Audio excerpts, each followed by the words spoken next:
Rahmetli Cəbrata, hörmətli şəhid ailələri, hörmətli qonaqlar və iştirakçıları öncə sizi salamlayıram. Qeyd etmək lazımdır ki, müasir, müstəqil Azərbaycan Respublikasının bütün rəhbərimiz, vaxtgörən siyasi xadim, Azərbaycan adlı şəhərin müəllifi Heydər Əliyevin siyasi varisi olarak onun siyasetini halkımızın desteğiyle 23. ilden itibaren hayata geçiren Cenab İlham Əliyevin komandanlığıyla hayata geçirilen 2. Qarabağ Müharibəsində Azərbaycanımızın işğal altında olan torpaqlarının, yani 200 yıldan artık devam eden Erməni işğalının devamı olarak 30 yıl müddətində dünya ülkelerinin Birleşmiş Milletler Teşkilatı'nın ve onun Təhlükəsizlik Şurasının həll edə bilmədiyi məsələləri və həll etmək istəmədiyi məsələləri 44 gün müddətində Azərbaycan Prezidentinin həyata keçirdiyi son 20 illik dövrdə həyata keçirdiyi məqsədyönlü düşürülmüş xarici siyasətinin məntiqi nəticəsi olaraq və bu siyasətə Azərbaycan xalqının, Azərbaycan ordusunun və Azərbaycanın qəhrəman usta böyümüş uluqlarımız Heydər Əliyevin vətənpərvərlik hissləri, vətənpərvərlik pisləri ilə silahlanmış, mənəvi psixoloji cəhətdən ruhlanmış gənclərimizin qəhrəmanlığı, igidliyi, cəsurluğu sayəsində Azərbaycanımızın ərazi bütövlüyünü təmin edərkən en yüksek zirvəni, əbədi yaşarlıq zirvəsini, adları Azərbaycanımızın 21. əsr tarixinə qızıl hərflərlə daxil olmuş və nəinki Azərbaycan xalqının, dünya Azərbaycanlılarının, Türk dünyasının qurur mənbəyi olan cəmi şəhidlərimizə Allah rəhmət eləsin. Onları qəhrəman uruqda böyüdən, onları vətənpərvər uruqda tərbiyələndirilmiş və Azərbaycan Prezidentinin siyasətine destek vererek ülkemizin müdafiəsinə yönetmiş her bir şehit atasına, her bir şehit anasına derin teşekkürümüzü ve minnettarımızı bildiririk. Qeyd etmək lazımdır ki, bugün biz növbəti ilk dövrünə yığışdığımız Eşkin Cəmiloğlu Hüseynovun xüsusi qəhrəmanlığı olmuştur. Azərbaycan Respublikası Prezidentinin sərəncamı ilə yaradılmış xüsusi təyinatlı qüvvələrin tərkibində döyüşərək Azərbaycan Respublikasının Prezidentinin komandanlığı ilə döyüşməkdən qurusu keçirərək Azərbaycanımızın bütövləşməsi, ərazi bütövlüyünün təmin edilməsi, düşmənin tamamilə məhv edilməsi və Azərbaycanın dünya miqyasında mövqeyinin daha da möhkəmləndirilməsi məqsədi ilə en yüksək zirvəni fəth etmiş Eşkinin bugün ilk dönümüdür ve biz onun çok büyük gururla adını alırız ve onun qəhrəmanlığını yüksək qiymətləndirərək buradan mən qeyd etmək istərəm ki, Azərbaycan Respublikasının Müdafiə Nazirliyi və onun döyüşdüyü döyüş komandanlığı, əsgərləri, zabit heyətinin üzvləri və digər şəxslər onun döyüş yolu barəsində geniş informasiya toplayaraq, məlumatları toplayaraq, onun qəhrəmanlığını yüksək qiymətləndirərək, onu mükafatlandırmaq məqsədilə və ona Azərbaycanın milli qəhrəmanı, Vətən Müharibəsi qəhrəmanı adı verilməsi məqsədilə Azərbaycanımızın Ali Başkomandanı, Azərbaycan Respublikasının Prezidenti Cənab İlham Əliyev qarşısında vəsadət qaldırsınlar və tezliklə əmindir ki, Eşkin Hüseynova Azərbaycan Respublikasının milli qəhrəmanı, Vətən Müharibəsi qəhrəmanı adı veriləcəkdir. Ona görə ki,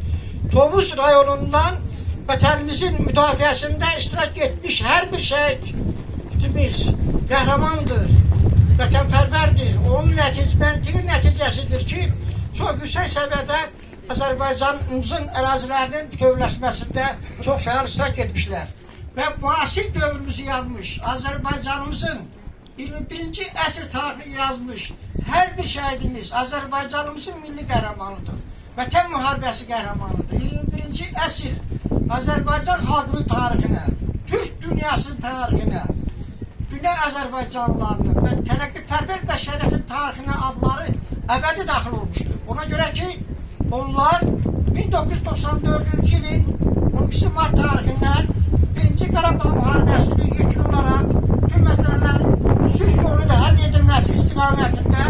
həyata keçirilən son 17-20 il ərzində, 30 il ərzində dünya ölkələri bu məsələni sülh yolu ilə həll edilməsi istiqamətində heç bir tədbiri həyata keçirməmişlər. Yəni, bu məsələnin həlli ilə məşğul olan Avropa Təhlükəsizlik və Əməkdaşlıq Təşkilatı, Birləşmiş Millətlər Təşkilatının Təhlükəsizlik Şurası öz üzərində düşən vəzifələrin ötəsindən layiqlicə gəlməmişlər. Ona görə ki, Ermənistan işğalçı ölkə olaraq Birləşmiş Millətlər Təşkilatının 1967-ci illərdə və 1974-cü ildə Birləşmiş Millətlər Təşkilatı Baş Assambleyasının 29-cu sessiyasını qəbul etdiyi qətnamələrə əsasən təcavüzün ilk dəfə olaraq mahiyyəti, məzmunu, hüquq əsasları öz əksini tapmışdır və 8 maddədən ibarət olan həmin qətnamələrdə qeyd edilir ki, təcavüz hüquqi məna etibarilə hərbi cinayətdir və bu maddələrə əsasən Ermənistan Respublikası, Azərbaycan Respublikasının ərazilərini işğal etdiyinə görə Azərbaycan xalqına qarşı soyqırım cinayəti, etnik təmizləmə siyasəti, deportasiya siyasəti həyata keçirdiyinə görə heç bir halda hərbi cinayət törətmiş ölkə olaraq tanınması istiqamətində beynəlxalq təşkilatlar, o cümlədən qeyd etdiyimiz kimi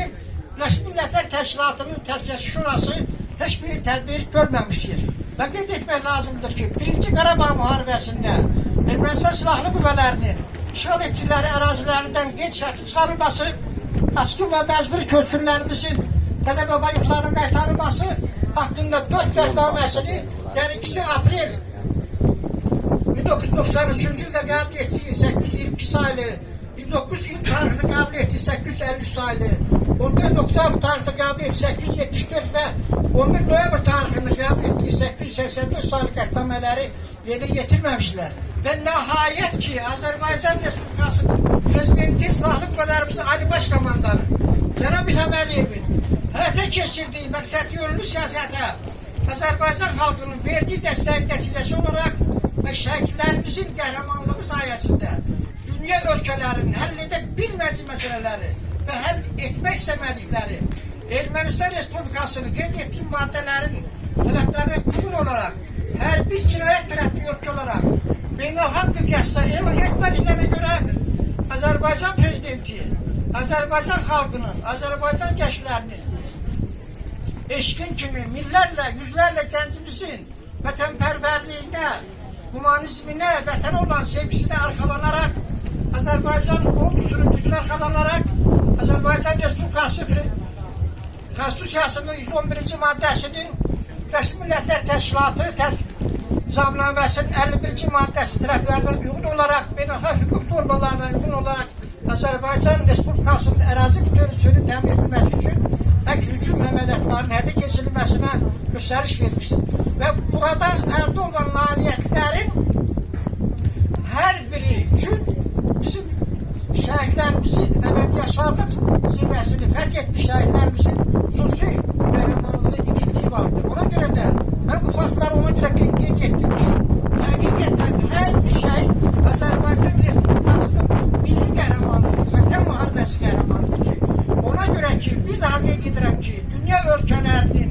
həll edə bilmədiyi məsələləri bizim qəhrəman iki cəsur oğullarımız, qəhrəman şəhidlərimiz 44 gün ərzində həll etmişdir. Ona görə də